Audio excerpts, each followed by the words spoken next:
when you fear. There's no easy way to hear. And all the memories you love to bring, with all the things that you hate to scream. So tell me, hollow on the inside, there's no trying to hide from this monster inside me.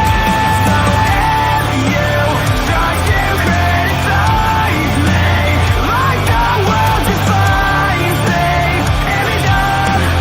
image of what I have become.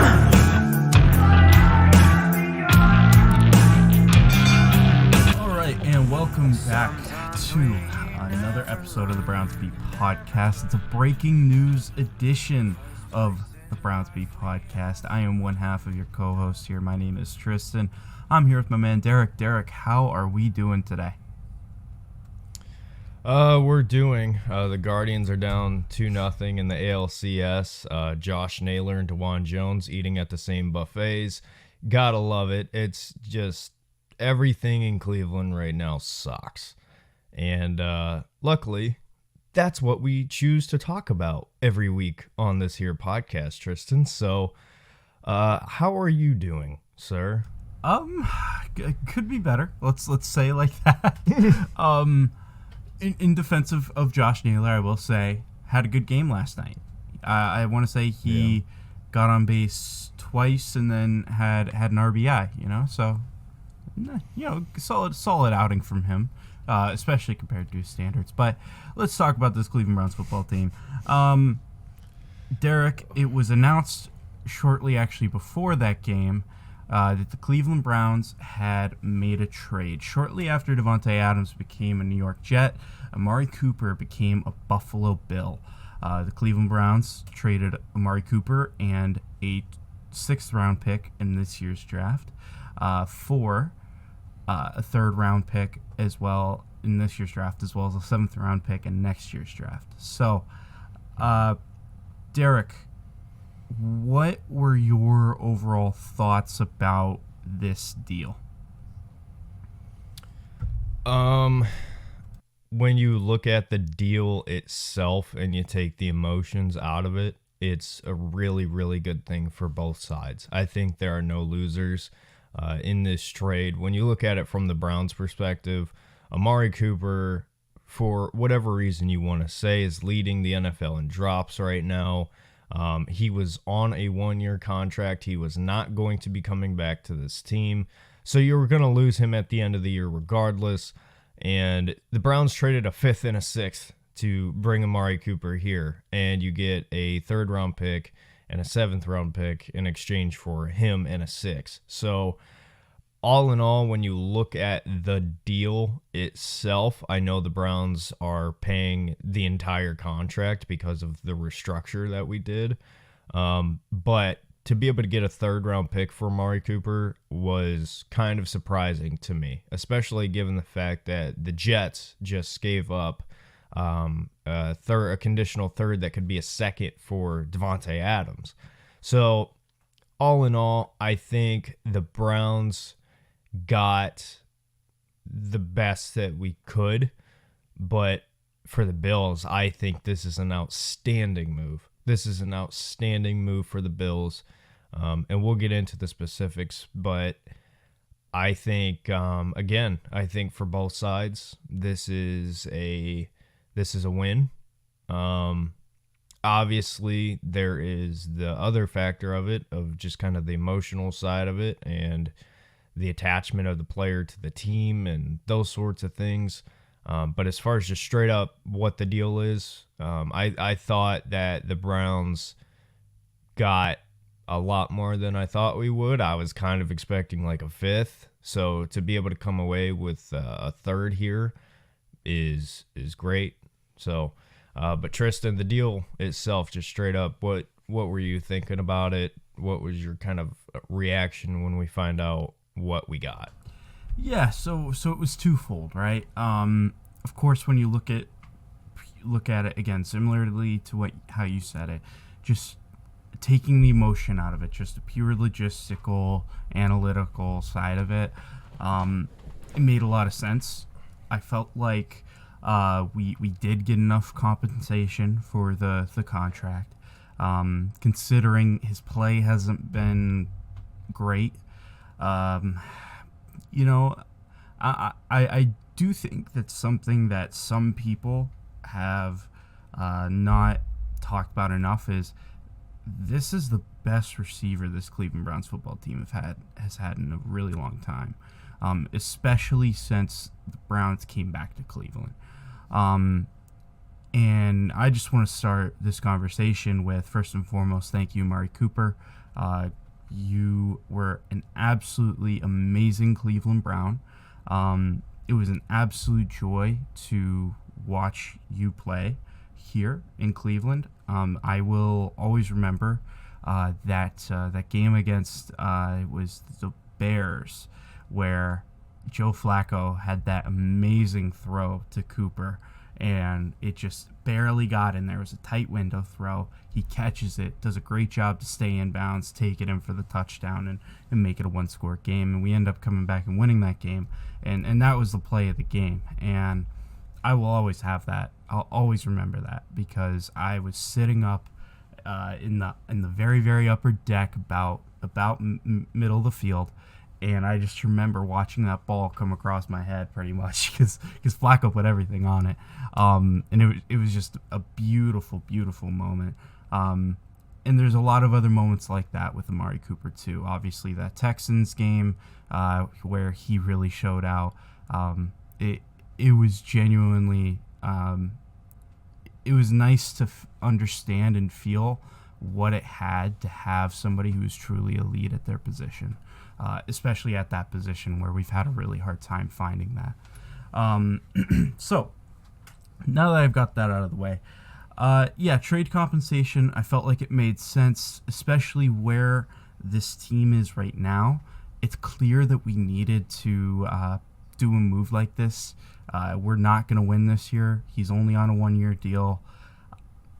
I think it ends up working out best. You also get the component of, you've got a lot of young wide receivers that need time on the field to develop. Jerry Jeudy obviously is like the vet in that room now, which is a little bit scary to say, but we're going to be able to give Jamari Thrash some more opportunity. We're going to give Cedric Tillman more opportunity. If David Bell was still here, we'd be saying the same thing for him. We might see a bit of Kadarius Toney, who knows?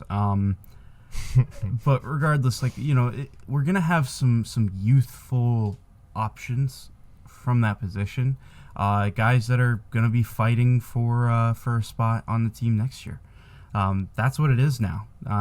Last podcast, I said I still wasn't completely ready to pull the trigger on the season because, at the end of the day, we were looking for a miracle, and we got one last year, so maybe we can get one this year by pulling the same trigger. And it's clear it's not going to happen. This was the move that signified the season's end, and we're not even halfway through October. And this is where you get the emotional side into this, Derek, because immediately after the trade was made, I texted you and I tweeted this was not how this year was supposed to go at all. And I also talked to you about this might be one of the most disappointing and just overall bad seasons in Cleveland Browns football history. And it sounds crazy to say it when you consider the fact that we went 1-31 over the span of 2 seasons, but those teams didn't have expectation. Like, those teams didn't severely underperform their expectations. This team did. This team was a team, we were talking about a preseason. I think I predicted 11 or 12 wins. I think you predicted 13. This was supposed to be a really, really good football team. And we're in a position now where it's we're competing for the number 1 overall pick. This has just been such a total abject failure from every step of this organization, from every level of this organization, it has been a failure this year. And I think that this deal signifies that, because who sells a player like Amari Cooper at this point in the year unless if you're certain that you're not going to be winning anything or you're a bad team? Like, that's what this is. That's what this is, Derek. And it sucks. It's painful. I remember the conversations last offseason about Amari Cooper and if we should extend him, if we should trade him, if we should, all these different things. And I said that I had wanted Amari Cooper to retire a Cleveland Brown because he was such a great Cleveland Brown. And I felt like he was the symbol of the player that we wanted here in Cleveland. He was a wide receiver that was like Nick Chubb as a running back. Just put in the work, didn't come out with the crazy quotes or nothing. He always just did his talking on the field. And it just sucks that it's not going to end that way. So, yeah. So I'll throw it back over to you, Derek. Kind of when you do look past the trade value, what do you feel when it comes to this deal? It's heartbreaking. It really is, because like what you mentioned, Amari Cooper was so great here. And Tristan, I've said it many times, like I think we have overlooked what Amari Cooper has done here. He has consistently, I know this year has been terrible. I'm throwing this year in the garbage as far as how I look at Amari Cooper for us. But Cooper holds Brown's single game receiving record at 265 yards against the Texans last year. He's the first Browns receiver to have consecutive 1,000-yard seasons. He was the AFC North receiving leader 2 years that he was here. And Tristan, what sucks about the whole thing is like you have a guy who was looked at as washed and traded from Dallas because they thought he was washed. Everybody was telling us that Amari Cooper was a wide receiver 2 at best. And the problem is like he gets here dealing with all that and puts up 2 of the best seasons we've seen since Josh Gordon at wide receiver for the Browns. And the problem is it wasn't pretty.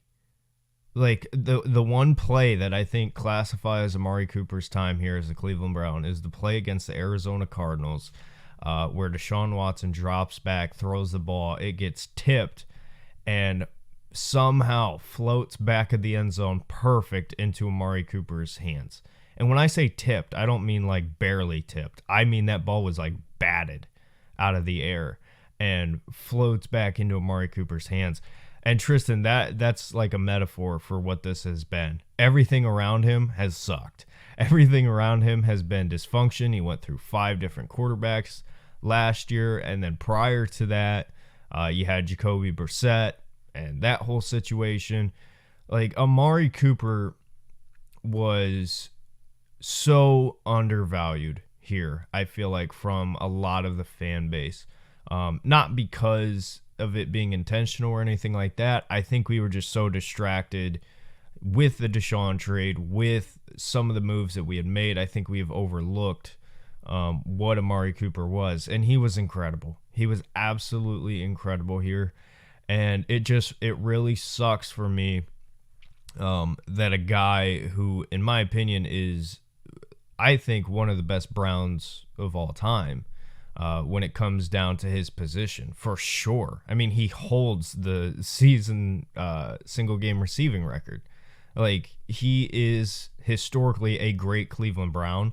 And what really sucks, Tristan, is I think he's always going to look back on his time here with some resentment, just because how it ended.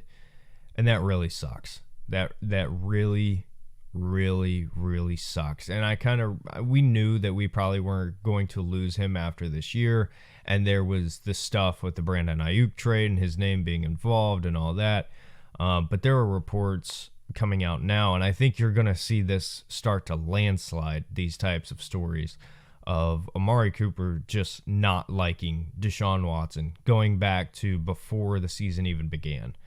You know, and it's terrible. It's terrible that you have a receiver who had such a great 2 years here in Cleveland on the backs of, you know, Joe Flacco, PJ Walker, like those types of quarterbacks.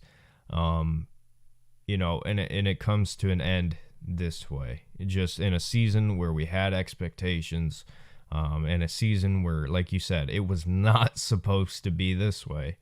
And it is all falling apart. And we'll have to see how it works out. But the emotional side of it is like, man, I had a lot of fun watching Amari Cooper as a Cleveland Brown. I had a lot of fun. And it really, really, really sucks that it had to end the way it did. But again, trying to take the emotional side out of it, the fact that you were able to get a 3rd round pick for him it's definitely a positive. And I know that Andrew Berry has been awful with 3rd round picks, Tristan, but before I send it over to you, the Browns currently have 1st round pick, 2nd round pick, 2 3rd round picks, a 4th round pick, and 3 6th round picks. So where we stand right now, the Browns have a lot of picks, and, you know, we'll get into it here in a few, but I'm expecting there to be more guys shipped off of this team. So I think the Browns are going to add to that list of draft picks. And Tristan, for a team that is in need of a reload, I'm not going to say rebuild, reload. You know, we need picks. We need the flexibility to trade these picks to move up. And that's what we're doing. So back over to you, sir. Yeah, so when I think about this team and I think about players getting traded and all this other stuff, the first thing that comes to my mind, right?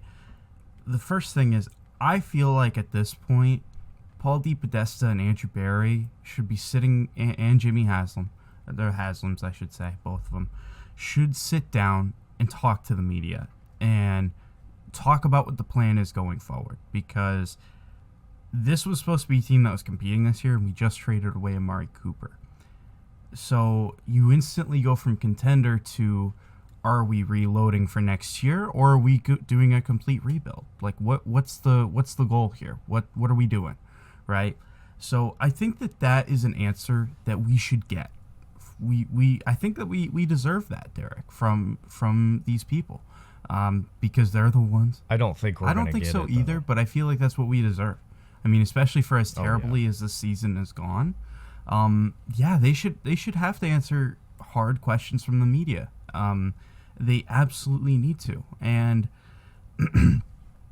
you know, I think that would determine a lot in terms of what we should look to be doing, like what we're looking at trading this year before the deadline. I tweeted this out.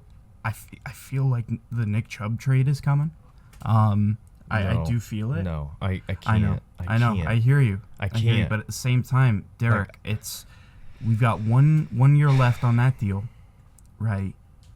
And I don't see us extending him. I just don't think that this regime would do it. I think the only way that it could happen is if Nick Chubb was willing to take a pay cut to stay here. And that's not fair to ask him for that after we've asked so much of him before.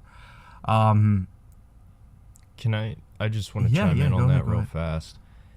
If that were to happen, if Nick Chubb were to get traded, and I don't think it's going to happen. I don't think they can. Like, I think this fan base is on the verge of rioting as it is. But if that were to happen, Tristan, my question to you, for me, that would be the most heartbreaking loss of a player that I ever would have experienced. Yeah. Like 100%. Yeah. No, the thing is like, I'm looking at this like, take the emotion out of it, what makes sense in this team's current state. Trading everybody who has 1 or 2 years left on their deals. Everybody that does, and then restock the shelves in the offseason with free agents and trades, and try to reload for next year. That's my thought process for what this team is going to do. I'm not saying it's the right thing to do. I don't want Nick Chubb gone. I want to make it very clear. That is not my stance. Nick Chubb is my favorite Brown. 100%. He's my favorite Brown. He's been my favorite Brown. I would hate to see it happen. I'm right with you, Derek. But it's more so a prediction of what I think will happen. And it sucks. And we don't deserve it. We really don't. I think it's just the situation we're in now.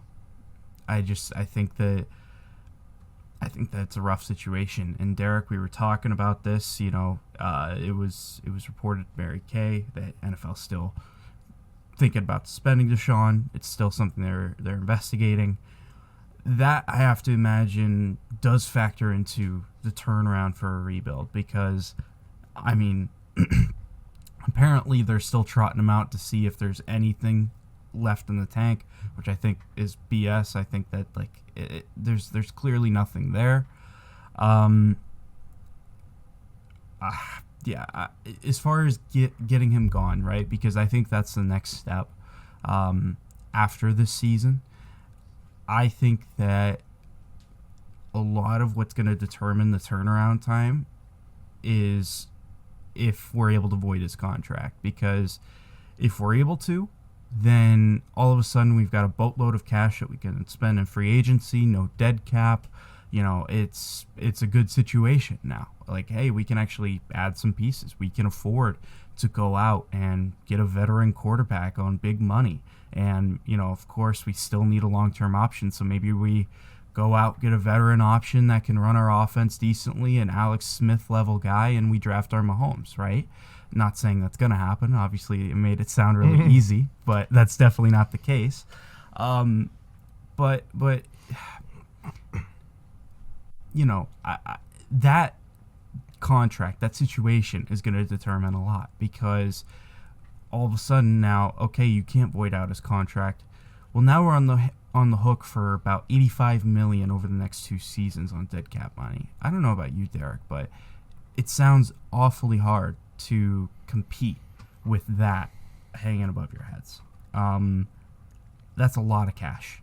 And I know that this front office, this ownership, is able to manipulate the cap in a lot of ways, but I think that would really hinder our ability to truly address all of our needs. So at that point, you're looking at, okay, well, maybe instead of next year, because of the cap hit, we're looking at maybe the year after or the year after that.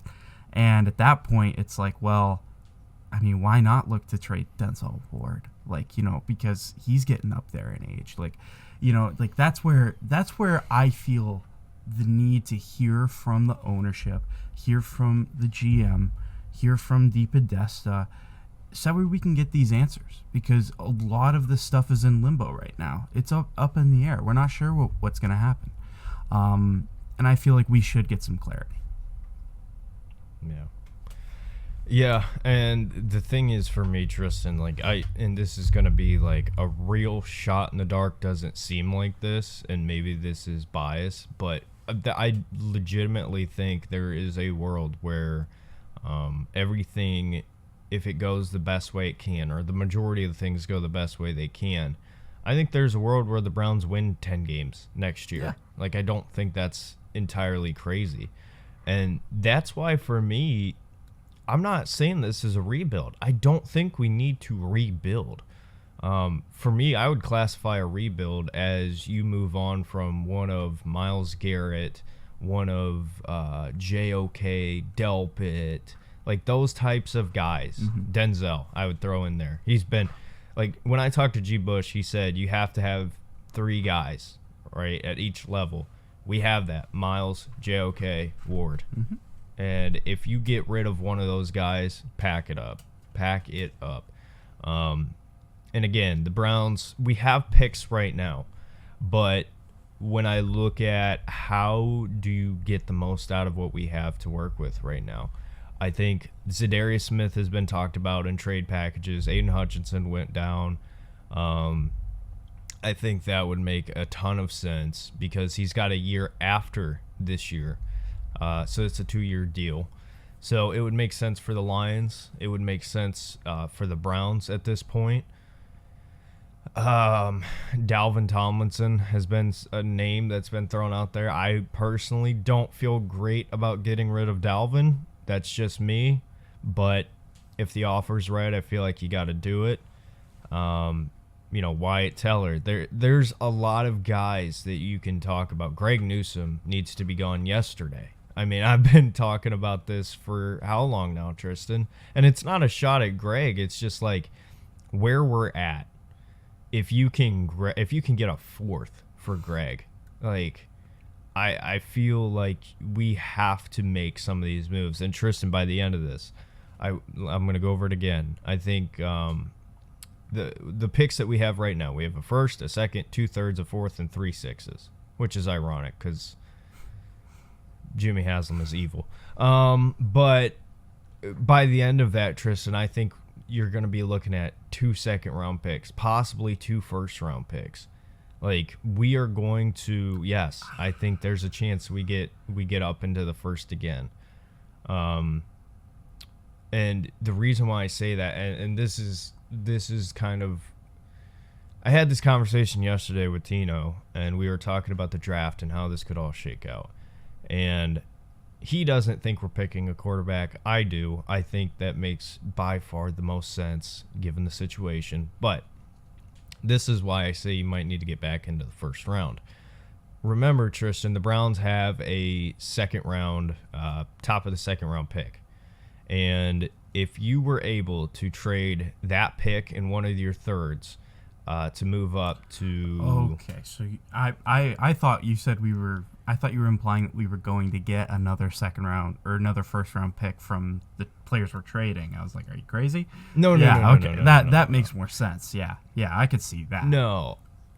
Yeah, that we're stockpiling draft picks right now. Like, that's what we're going to do. We're going to trade some of these players. At least that's what I think is going to happen. We're going to stockpile these picks. And then I think, again, by the end of it, I think we'll have a first round pick. Could be number 1. Like, who knows? And then I think we're going to have another one at the bottom of the first. I think we're going to have a second, possibly 2 seconds. Like, I think we're going to have to go full Madden with this as far as handling the draft. Like, we are going to have to stockpile picks, trade up. Because, Tristan, the most, and I'm rambling, I'm sorry, but the most important positions on this team right now that we are in need of: quarterback, offensive line, wide receiver, especially wide receiver now, but wide receiver, linebacker, safety, offensive guard. Like, we have a lot of positions of need, and you got to take a quarterback with your first round pick. Your highest pick, in my opinion, is going to have to be quarterback. Then you're looking at probably tackle or receiver. So we're going to see how this shakes out. But the other thing is that we should take a look at the guys that are going to be available in free agency this year, because wide receiver, we might be able to make something happen, like signing like a T. Higgins, and then all of a sudden you have no concerns at receiver anymore, right? Like, you don't need to draft one at that point, because you still have the younger guys that, are going to develop and get better, right? And I'm intrigued to see like what free agents are available like along the offensive line too, because I think that would be, I think that considering the turnaround I think this team's gonna have, like the turnover, especially on the offensive side of the ball, I expect to see it like crazy. Like, I mean, going through our starters on the offensive line, I mean, Jed Wills is definitely not coming back. I would be shocked. If he does, it's like on a 1-year prove-it deal, but I don't think he can prove anything to us at this point. Joel Bitonio, I just think he's going to retire. See, center, Posich, I mean, not been good this year, so might want to replace him. Right guard, Teller, he's been okay. Not great in pass protection. He's always solid in the run game. You know, and he's at a point now where you might get more benefit by letting him go because of the cap number. But again, I think that's going to be a 50-50 move at this point, especially considering how much turnover we're already looking at on the offensive line. And then right tackle, who knows? Because either you keep it as it is with Conklin and Jowon, and just hope that one of them can get it together. But I think that's a bit risky, as it's shown this year. Yeah. Like that O-line, I think we're looking at 4 new starters next year, at least 4 new starters. I mean, at a bare minimum 3. So, you know, we're gonna have to sign some good players in free agency, Derek. We're gonna have to make some tough moves, and like that's part of the other reason why I'm thinking like maybe Chubb's somebody that they're gonna move on from, because it's like I can see them drafting a running back, and I can see them paying an offensive lineman the type of salary that they would pay Chubb. So it's like, I don't know where Chubb would fit in, especially if we've got the dead cap. If we don't have that dead cap hit from Watson, pay everybody, right? Keep Nick Chubb, right? Absolutely do that. But I don't know, man. It's such a weird position to be in because there's still so much football left to be played. There's still so much football left to be played, Derek. This is how bad of a failure it's been. Like, even the year where with Baker, like his rookie year, like I want to say we still won like 7 games. We went like 7-9 or something like that. Like even then, like we were still in it through November. Like we were still like, maybe this team has a chance, right? And we're out of it already. And this team is much better than that team. Miles better. Even the Freddie Kitchens year, Derek. Like, which I thought it couldn't get any worse. Oh my gosh, this is miles worse. Like, yeah, it's the Moneyball meme where it's like, you know, there's rich teams, there's poor teams, there's 50 feet of crap, and then there's us. You know, like that's where we're at right now. That's where we're at. You said it best last episode. It's a dumpster fire outside of Denny's. Yes. Yeah. It's ooh. Yeah. Ooh.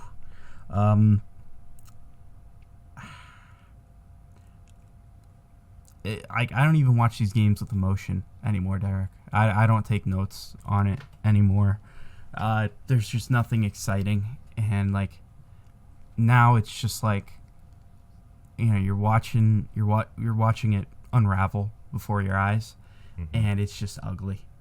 It's so ugly, and the only hope I have is that this offseason, you know, we're able to void out that contract with Watson.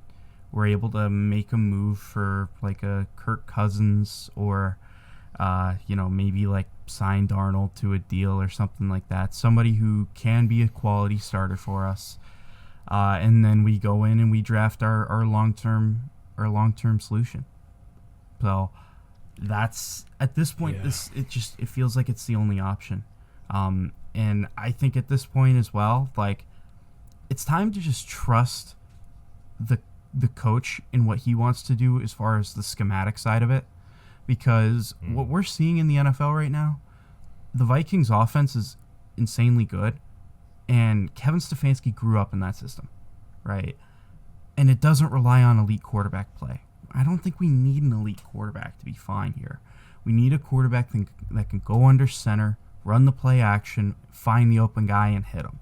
Like, I don't think we need anything exotic. Yeah, Quinn Ewers. I could see where you were going from there. Dude, I'm trying. Sorry, I don't mean to cut you off. Good, man. But like, I've been rambling. It's your turn. You go. I've had people trying to convince me about Shador Sanders, and Drew Aller, and I'm sitting here watching all these quarterbacks, and like I want to be excited. I want to like talk myself into it, but I'm just sitting here like we shouldn't fucking be here. Like I'm so sorry to say it like that, but like it's so crazy to me. And like Tristan, we are going to sit here this offseason and we are going to have these debates. And I'm not saying me and you, but I'm saying Browns fans. We're going to have these debates. We're going to have these arguments over who the Browns should take. And you're going to have people saying Shador. You're going to have people saying Milroe. You're going to have people saying Quinn. You're going to have people saying Cam Ward. You're going to have the Drew Allers. You're going to have the Carson Beck people who are brain dead and still like Deshaun Watson because they're going to be in the same camp. And we're going to have these conversations. But all that matters is we have to get it right. Like this offseason is the most critical offseason ever for the Cleveland Browns, and I would argue this might be the most critical offseason ever for an NFL franchise.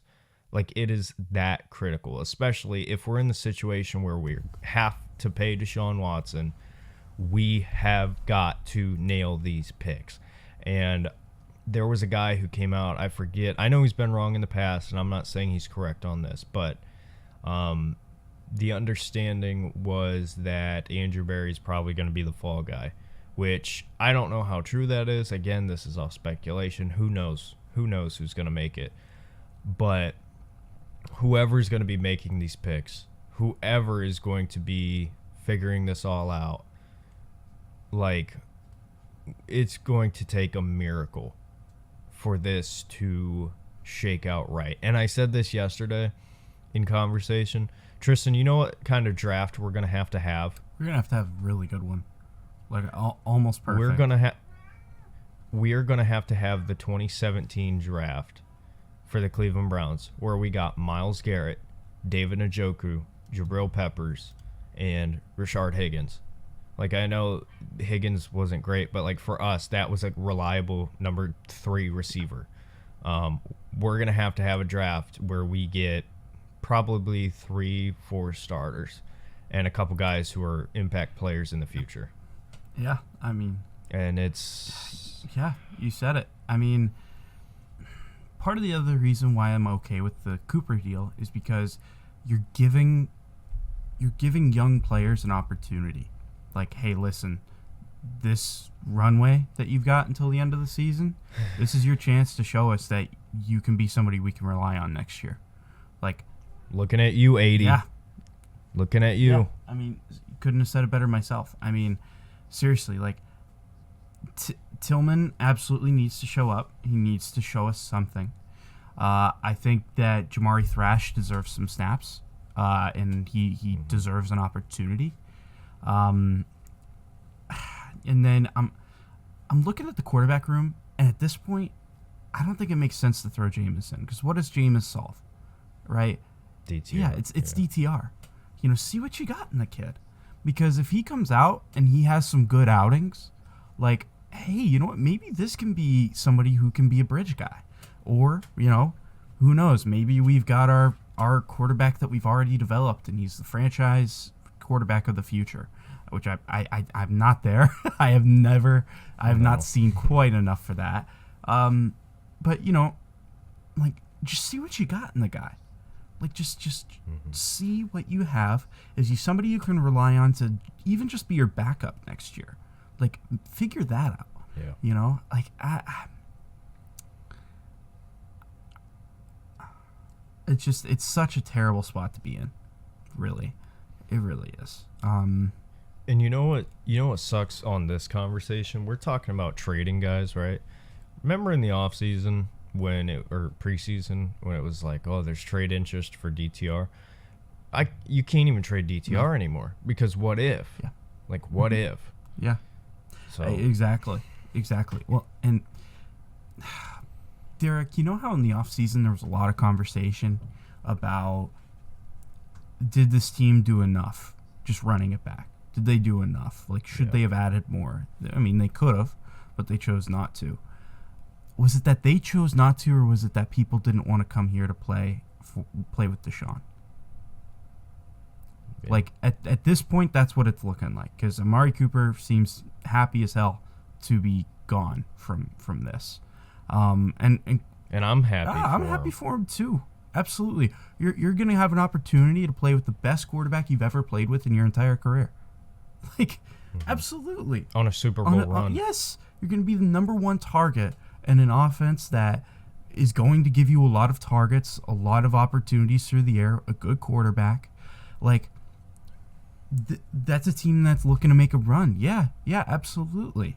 I'm ecstatic for him, and I will be rooting for the Bills for him because at this point I don't have much else to root for.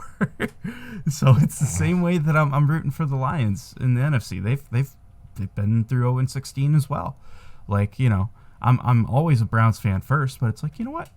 Hey, if my team's gonna suck, I'm happy to see that these other two teams are doing okay. Listen, the team who's got Penei Sewell almost scoring a touchdown, that's the team. That's the team that I want. When I told you, we were after we recorded last episode, we were sitting in here waiting for our parts to download and everything, and we're just BSing. And I was watching the game, and as soon as I told him that that the Lions drew up a play where they had a hook and ladder with Penei Sewell, oh, your reaction! Oh, it was priceless. I wish we were recording. Dude, that's why I love football. That's why I love Dan Campbell. I love him. Like, I love Dan Campbell because he is such a football guy. Like, I love Kevin Stefanski, and we got our problems with him now, whatever. But, like, man, Dan Campbell, bro. Dan Campbell is the new Mike Vrabel. Like, for all the reasons that Vrabes was loved in Tennessee by his players, like, Dan Campbell is the new Vrabel. 100%. Like, 100%. But before we transition, it is getting close to you needing to hop off. Just wanted to let you know. Sir. Thank you very much. Okay. All right. Well, with that being said, Derek, any final thoughts before we wrap up today's episode? Actually, I did have one thing I wanted to mention real quick.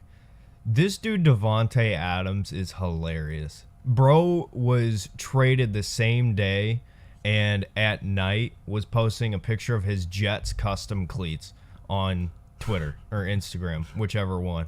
And I'm like, bro, there's like, it's one thing to hate the spot you're in, and it's another thing to literally be already outdone and gone before it's even over. Like, Davante was with Aaron Rodgers. He had custom Jets cleats. Like, this man hated the Raiders so much. Like, I think it's absolutely hilarious that like the trade happens. Rodgers is on the Pat McAfee show, and Davante just walks on camera. Like, dude, the trade just got announced like 20 minutes ago. like, how are you already there? Like, bro is just like, it's happening today. I'm forcing it to happen today. Although I will say this, the Jets are 100% ran by Aaron Rodgers. 100%. Oh yeah. 100%. Mike Williams, he calls him out in the post game about running the wrong route, and then the very next day you got to trade for Davante Adams and Mike Williams is on the trade block. Okay, yeah. Yeah, the GM thought that was a great move. Yeah. Yeah. I will say, though, I'm very happy for Garrett Wilson because he's now going to get a lot of the pressure taken off of him with Davante going there. Oh, I know there was people debating, like, for fantasy purposes, which, by the way, before I forget, my trade went through. Thank you, Kyle. Got Saquon Barkley. Nice. What was I about to say? There was people debating, like, is this going to hurt Garrett Wilson in fantasy? No, this is only going to help him. Aaron Rodgers spreads the ball out. I disagree. Okay. So I think that you can only throw the football so much. I think a lot of those targets are going to go to Davante. A lot of them are going to go to Allen Lazard, his boy. Yeah. You know. So, and then they have to run the football with Breece Hall. You know, they have to.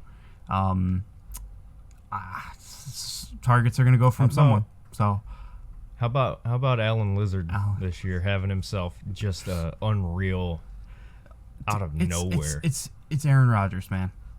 It's him and Aaron Rodgers just being on the same page. It's the only reason why he's still in the NFL. I'll be real. It's the only reason why he's still in the NFL. He is not that good. But when he's playing with Aaron Rodgers, they're in sync. You know. Aaron Rodgers puts food on that man's table. Hey man, somebody's got to do it. All right, everybody. Well, I think that wraps us up for today. So, thanks for watching. Yes. Final words I will say. Mary Kay did recently just tweet that Juan Thornhill is designated to return from injured reserve. So we'll have that to look forward to this week against Cincy. So, all right, everybody. Thanks, Amari. Sorry we suck. Bye.